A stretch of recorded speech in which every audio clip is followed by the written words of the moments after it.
Welcome to Garuda Telugu news. ఈరోజు వార్తలను ముఖ్యాంశాలు. నెల్లూరు జిల్లా బుచ్చిరెడ్డిపాలెంలో బుజ్జమ్మ అనే మహిళను బెదిరించి నిర్బంధించి అఘాయిత్యానికి పాల్పడడాన్ని తీవ్రంగా ఖండించి మహిళకు న్యాయం చేయాలని డిమాండ్ చేసిన జనసేన జిల్లా నాయకులు గుణకుల కిషోర్. ఈ సందర్భంగా గుణకుల కిషోర్ మాట్లాడుతూ ఈ రోజుల్లో కూడా ఇలాంటి మానవ మృగాలు జనాల్లో సంచరిస్తున్నాయన్నారు.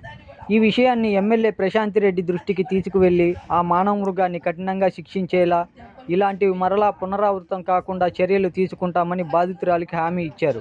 ఇలాంటి మరిన్ని సరికొత్త వార్తల కోసం మన గరుడ తెలుగు న్యూస్ ఛానల్ని ఒక లైక్ చేసి సబ్స్క్రైబ్ చేసుకోండి. ఎప్పటికప్పుడు సరికొత్త వార్తలతో గరుడ తెలుగు న్యూస్.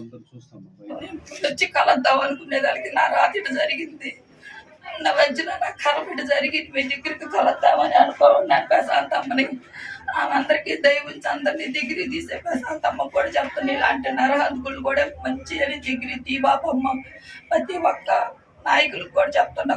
కరుణించి దయవుంచి మరీ మరీ వేడుకుంటున్నా.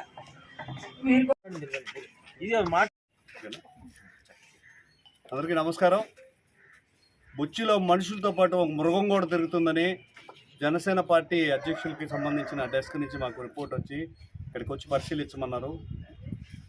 ఒక తల్లి వయసున్న ఒక నడి వయస్కురాలు, బ్రిటిష్ చట్టం ఉండింది, ఆడవాళ్ళని చీరలాగి ఈదులో తరిమేది, అదే విధంగా నా మీద ప్రవర్తిస్తున్నారు, పశువుల్లాగా నన్ను కాపాడనంటూ ఆ వీడియోని ఇక్కడికి జనసేన పార్టీ తరఫున మా వేములపాటి అజయ్ గారి సూచనలతో రావడం జరిగింది.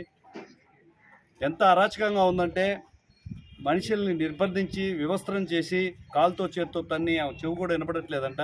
మెడికల్ సర్టిఫికేట్లో కూడా ఉంది. వాళ్ళంతా గాయాలతో ఆ మహిళ ఉండి పోలీస్ స్టేషన్కు ఎమ్మెల్సీ కట్టించుకొని కూడా ఉంటే దానికి నార్మల్ శిక్షలు వేశారు.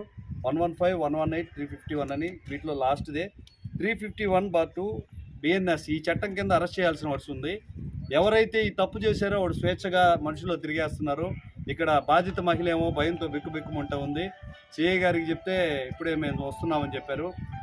వెంటనే బాధితురాలికి న్యాయం చేయాలి, మహిళలు స్వేచ్ఛగా తిరగగలిగే చట్టాన్ని తీసుకురావాలని పవన్ కళ్యాణ్ పదే పదే చెప్తే ఒక అర్థం కాని హాఫ్ నాలెడ్జ్ ఫెలో, అంతకుముందు మంత్రిగా ఉన్న ఆయన ఏమో భయం వేస్తుంది ఆడవాళ్ళు అన్నారు.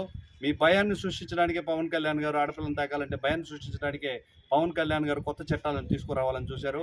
ఒక తల్లి వయసున్న ఒక మహిళ నన్ను కాపాడండి, ఆ పిల్లోడు నా కొడుకు వయసున్నోడు నాతో హేయంగా ప్రవర్తించాడు, నన్ను ఇబ్బంది పెట్టాడు, కిరాతకంగా వ్యవహరించారన్నా కూడా ఇంకా పోలీస్ చట్టాలు ముందుకు రాలేదంటే నాకు నిజంగా బాధేస్తుంది. వెంటనే దోషి ఎవరున్నారో వాడి మీద attempt murder, kidnap case, rape case 3 నమోదు చేసి వెంటనే అరెస్ట్ చేయాలి. అరెస్ట్ చేసేదాకా కూడా జనసేన పార్టీ తరఫున మా పోరాటం ఆగదు. మహిళలకు న్యాయం కల్పించేదానికే చట్టాలను రూపొందించడానికి, కొత్త చట్టాలు రూపొందించడానికే పవన్ కళ్యాణ్ గారు కంకణం కట్టుకున్నారు. ఎట్టి పరిస్థితుల్లో దోషులను ఉపేక్షించేది లేదు. ఇంకా అరాచకంగా రాక్షసులాగా ప్రవర్తిస్తున్న మానవ మృగాలకి ఖచ్చితంగా జవాబు చెప్పి తీరుతాం. ఈరోజు ఈ మహిళకు జరిగిన అన్యాయం మరి ఎవరికి జరగకూడదు. జనసేన పార్టీ తరఫున దీన్ని తీవ్రంగా ఖండిస్తున్నాం.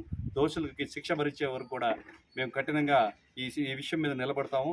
ఈరోజు గవర్నమెంట్ వెంటనే స్పందించి 1 స్టాప్ నుంచి మహిళలు వచ్చి బాధిత మహిళలను కాపాడుతున్నారు. ఖచ్చితంగా ఎస్పీ గారి దృష్టికి తీసుకొచ్చి, పవన్ కళ్యాణ్ గారి దృష్టికి తీసుకొచ్చి, అందులో మహిళా ఎమ్మెల్యే ఉన్న కోవూరు నియోజకవర్గంలో ఇట్లాంటి అరాచకాలు మళ్ళా జరగకుండా కూడా చర్యలు తీసుకుంటాం. ప్రశాంతమ్మ కూడా ఈ విషయం చెప్తాం. బాధిత మహిళలు కూడా కలవాలనుంది. ఖచ్చితంగా మీరందరూ పెద్దలందరూ కూడా స్పందించి ఈ విషయంలో న్యాయం చేయాలని నేను కోరుకుంటున్నాను. జై జనసేన, జై హింద్.